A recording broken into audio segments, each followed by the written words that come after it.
Hey, WWE lovers! Welcome to Pinfall Headlines, your source for match recaps and breaking wrestling news. Hit that bell and let's roll!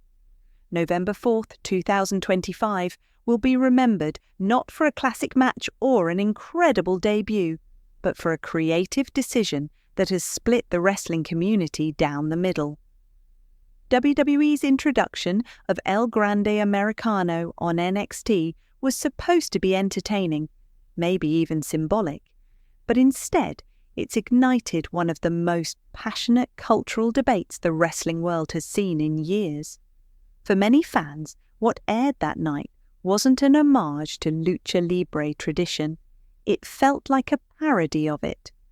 What should have been a bridge between two wrestling worlds became a lightning rod for frustration, disappointment, and reflection on how wrestling companies handle cultural representation in 2025.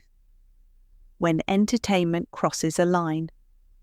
The debut began with all the pomp and spectacle you'd expect from WWE, flashing lights, big music, and a hyped-up crowd. But the second El Grande Americano stepped through the curtain, something felt off. His entrance theme was a mashup of mariachi horns and US patriotic riffs, two cultural sounds that might coexist beautifully in the right context, but here seemed to be played for laughs.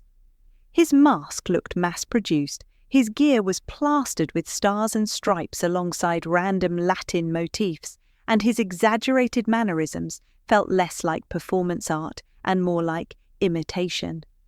The crowd cheered, but a lot of viewers watching at home were left asking the same question. Is this really what WWE thinks Mexican wrestling looks like? Why the details matter.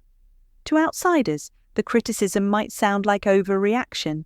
Just another night of sports entertainment, right? But to anyone who understands Lucha Libre, it cuts deeper.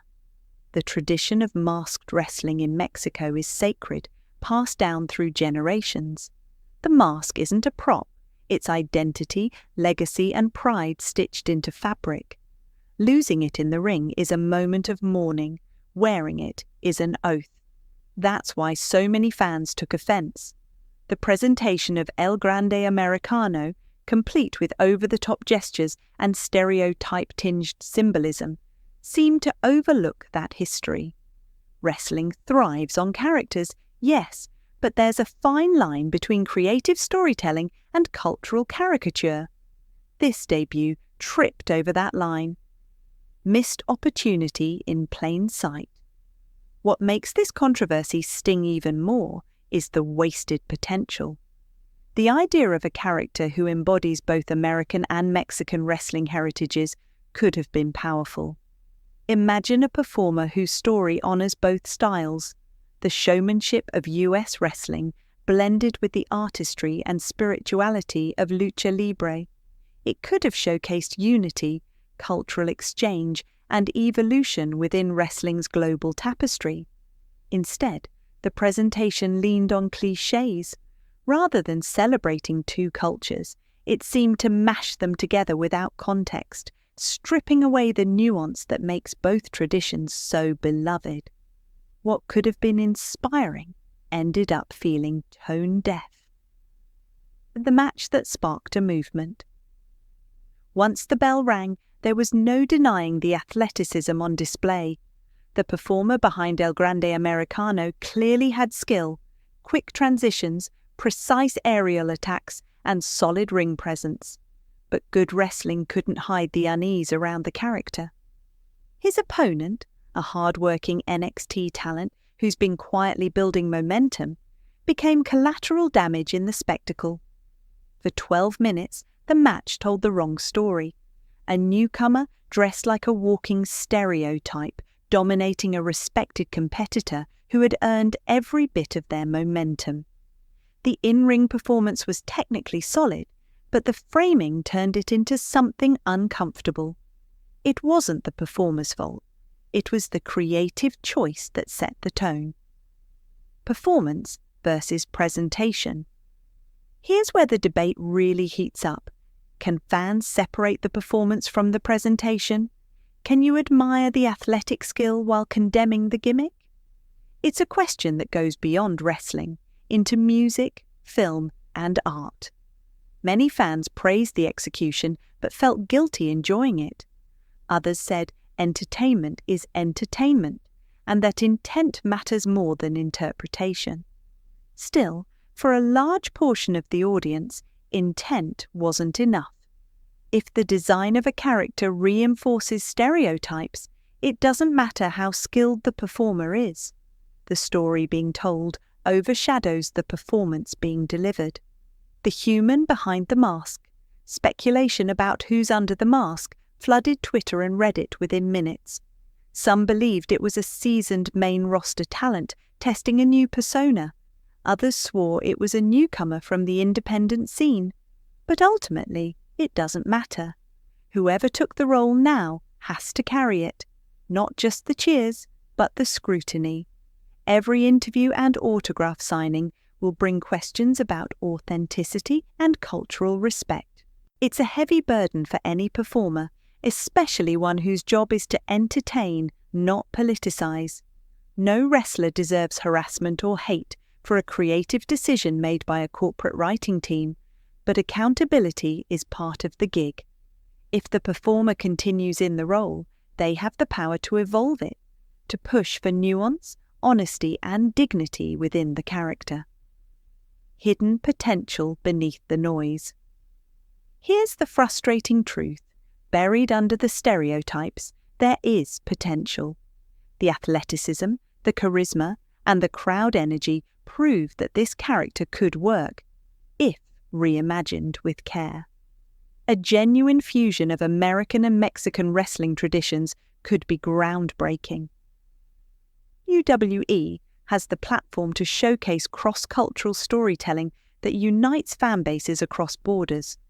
With thoughtful writing and collaboration, El Grande Americano could transform from a meme into a message about shared respect. But that requires humility and a willingness to admit when the first draft missed the mark. The bigger picture, wrestling and representation. This debate isn't just about one character, it's about an industry still learning how to handle representation responsibly. For decades, professional wrestling has walked a tightrope between caricature and celebration. The sport's global reach means every portrayal carries cultural weight. Fans are more informed than ever. They know when something rings false. When a company claims to value diversity yet leans on outdated tropes, audiences notice. Representation isn't about political correctness. It's about storytelling that reflects the real world's richness. Lucha Libre deserves respect not only because it's a beloved art form, but because it has given wrestling some of its greatest performers and most enduring stories. Can WWE fix this? Absolutely, if they choose to. Bring in actual luchadores as consultants, hire writers who understand the symbolism behind the mask, showcase authentic bilingual storytelling instead of surface-level catchphrases. Let the performer behind El Grande Americano show genuine pride in both cultures without the mockery. Wrestling, at its best, reflects humanity's complexity. Done right, this character could become a symbol of unity rather than controversy. The company just needs to listen, really listen, to the people who built the tradition they're borrowing from. A call for respect. At its core, this debate isn't about outrage culture or hypersensitivity. It's about respect. Respect for history, for performers, for the cultures that built wrestling into a global phenomenon. The mask, the art, and the stories behind Lucha Libre deserve reverence, not ridicule. Progress in wrestling has always come from those willing to challenge the status quo, from performers who refused to be boxed into stereotypes to fans who demanded better. The hope is that this controversy becomes a turning point, not just another headline. Final thoughts beyond the mask. El Grande Americano's debut should have been a celebration of wrestling's shared heritage, a spotlight on cultural pride and athletic excellence. Instead, it became a case study in how good intentions can be undone by careless execution. But redemption is possible. If WWE chooses to evolve, to consult, to listen, to grow, this misstep could become the start of something meaningful. The lesson is simple. Authenticity isn't a marketing tool, it's the foundation of great storytelling. Wrestling doesn't need caricatures to connect with fans, it needs sincerity, creativity, and respect. So to everyone watching, reading, or debating, keep the conversation going. Keep challenging what feels wrong. Because if the world's largest wrestling company learns anything from this, it should be that real entertainment doesn't come from mockery. It comes from meaning.